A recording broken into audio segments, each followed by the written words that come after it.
Assalamualaikum warahmatullahi wabarakatuh. Nama saya Kilianti dari kelas A431. Dalam manajemen sumber daya manusia atau MSDM diperlukan suatu tindakan yang bisa menghasilkan kemudian dari tugas, tanggung jawab dan fungsi secara detail tentang suatu pekerjaan.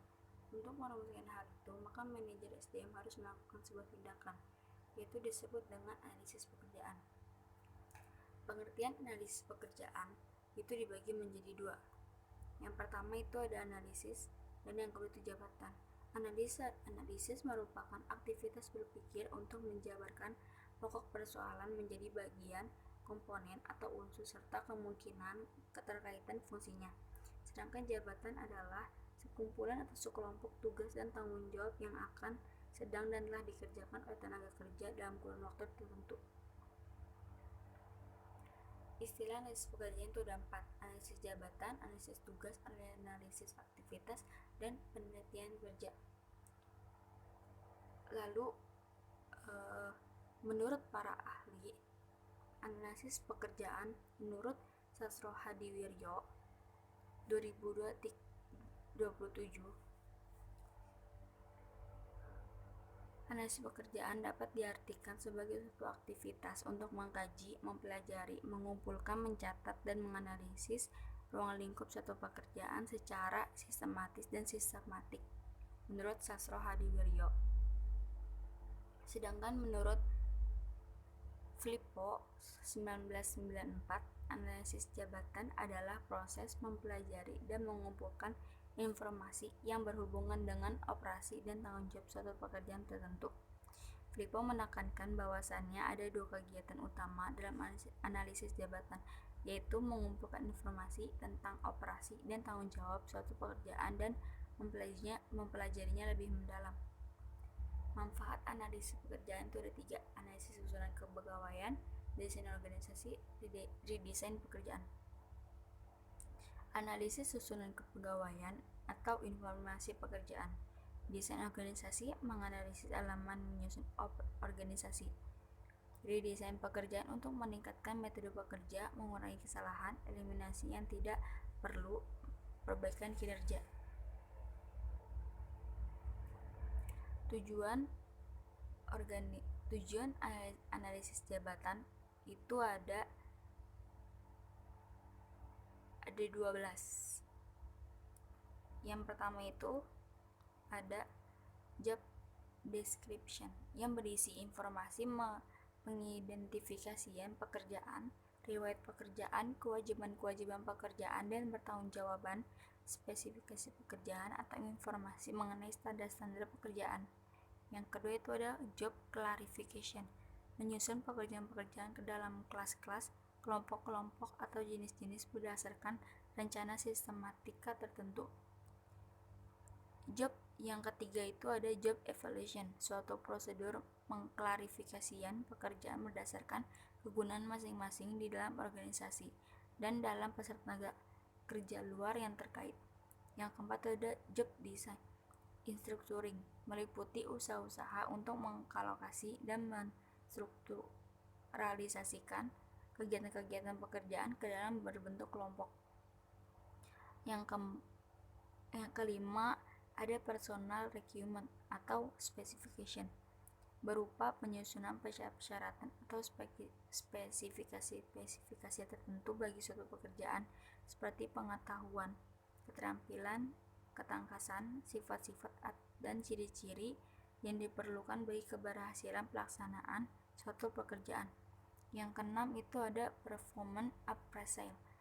Tujuan penting daripada penelitian performasi ini adalah dengan maksud untuk mempengaruhi dari para pekerja melalui keputusan administrasi seperti promosi, pemberhentian sementara, pemindahan, kenaikan gaji, memberi informasi kepada pekerja tentang kemampuan-kemampuan dan kekurangan-kekurangan yang berkaitan dengan pekerjaannya masing-masing. Yang ketujuh ada worker training untuk tujuan-tujuan pelatihan. Yang kedelapan ada worker mobility untuk tujuan mobilitas pekerja atau karir, yaitu dinamika masuk keluarnya seseorang dalam posisi-posisi pekerjaan dan okupasi tertentu. Yang Kesembilan itu ada efisiensi. Ini mencakup penggabungan proses kerja yang optimal dan rancangan keamanan dari peralatan dan fasilitas fisik lainnya. Yang ke-10 itu ada safety. Sama dengan efisiensi, tapi perhatiannya lebih diarahkan kepada identifikasi dan peniadaan perilaku-perilaku kerja yang tidak aman, kondisi lingkungan. Yang ke-11 itu ada human resource planning. Ini meliputi kegiatan antisipatif dan reaktif melalui suatu organisasi untuk memastikan organisasi tersebut memiliki dan akan terus memiliki jumlah dan macam orang pada tempat yang tepat, waktu yang tepat. Yang terakhir itu ada legal atau quasi-legal recruitment, aturan-aturan ketentuan-ketentuan lainnya yang berkaitan dengan organisasi. Di situ ada sektor swasta dan sektor publik. Sektor swasta itu usaha mencapai laba atau profit dimaksimumkan, dan sektor publik itu untuk mencapai keuntungan semata dan penyediaan pelayanan publik. Setelah itu ada tahapan analisis pekerjaan. Tahapan pertama itu penentuan tugas utama, kedua kegiatan-kegiatan, 3 perilaku-perilaku, 4 kewajiban-kewajiban yang akan dilaksanakan dalam pekerjaan. Tahapan kedua itu ada penetapan pengetahuan, knowledge, 2 kemampuan, abilities, 3 kecakapan, skill, B. Yang keempat beberapa karakteristik. Prinsip analisis pekerjaan. Yang pertama itu ada analisis pekerjaan harus memberikan semua fakta penting yang ada hubungannya dengan pekerjaan. Yang kedua, analisis pekerjaan harus dapat memberikan fakta yang diperlukan untuk bermacam-macam tujuan. 3. Analisis pekerjaan harus saling ditinjau bila perlu diperbaiki. 4. Analisis pekerjaan harus dapat menunjukkan unsur-unsur pekerjaan yang paling penting di antara beberapa unsur pekerjaan dan setiap pekerjaan. Yang kelima, analisis pekerjaan harus dapat memberikan informasi yang teliti dan dapat dipercaya. Lalu ada jenis analisis pekerjaan. Yang pertama itu ada analisis pekerjaan tradisional. Yang kedua ada analisis pekerjaan yang berorientasi hasil. Analisis pekerjaan tradisional. Model tradisional ini hanya mencari informasi sekitar 3 aspek, antara lain tanggung jawab yang merinci unit organisasi kepada mana suatu kedudukan harus bertanggung jawab, harus tunduk kepada pengarahan dan bagian pelaksanaan. Kewajiban-kewajiban umum dari seseorang yang sedang memegang suatu kedudukan, kualifikasi minimal yang diterima sebagai kelayakan. Yang kedua itu ada analisis pekerjaan yang berorientasi hasil. Analisis pekerjaan yang berorientasi hasil ini merupakan suatu kehidupan kecil di dalam program oriented budget yang bermanfaat bagi produktivitas. Selanjutnya ada metode analisis pekerjaan. Metode analisis pekerjaan itu ada kuesioner, observasi, wawancara, catatan kerja, logbook, kombinasi. Yang kedua itu ada observasi, yang ketiga wawancara, yang keempat angket. Teknik analisis pekerjaan. Yang pertama itu ada model FJS, yang kedua model kompetensi, yang ketiga job scan, yang keempat model ONET, yang kelima model FJA, terakhir model PAK. Model ONET, keindahan model ini adalah membantu manajer atau analis pekerjaan dalam daftar data terkait pekerjaan untuk sejumlah besar pekerjaan secara bersamaan. Model FJA adalah singkatan dari Functional Job Analysis dan membantu dalam mengumpulkan data merekam data terkait pekerjaan ke tingkat yang lebih dalam. Model PAQ sangat terkenal dan umum digunakan untuk menganalisis pekerjaan dengan mengisi kuesioner yang diisi oleh petahana pekerjaan dan atasan mereka. Model FJS adalah pendekatan dasar dan generik untuk menemukan elemen umum dalam pekerjaan yang berbeda, termasuk kemampuan verbal, kemampuan penalaran, kemampuan ide, kemampuan kuantitatif, perhatian, kemampuan spesial, kemampuan sensorik, dan visual lainnya.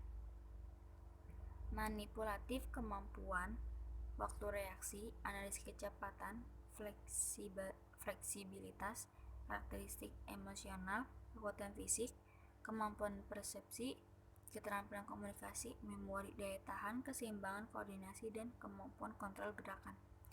Model kompetensi. Model ini berbicara tentang kompetensi karyawan dalam hal pengetahuan, keterampilan, kemampuan perilaku, keahlian, dan kinerja. Ini juga membantu dalam memahami apa calon kandidat butuhkan pada saat masuk dalam suatu organisasi pada menunjukkan tertentu dalam lingkungan dan jadwal kerja yang diberikan. Job scan. Teknik ini mendefinisikan dinamika kepribadian dan menyenangkan model pekerjaan yang ideal. Lalu ada pentingnya analisis pekerjaan. Yang pertama itu perencanaan, rekrutmen. Yang ketiga orientasi dan pelatihan. Yang keempat pengembangan karir. Yang kelima pengaturan kompensasi. Yang keenam penilaian karya. Yang ketujuh konseling. Penggunaan informasi analisis pekerjaan. Analisis pekerjaan selain menghasilkan job description, job specification, dan job evaluation juga berguna untuk hal berikut. Yang pertama, perekrutan dan seleksi. Yang kedua, kompensasi. Yang ketiga, evaluasi jabatan. Yang keempat, penilaian prestasi kerja. Yang kelima, latihan. Yang keenam, promosi dan pemindahan.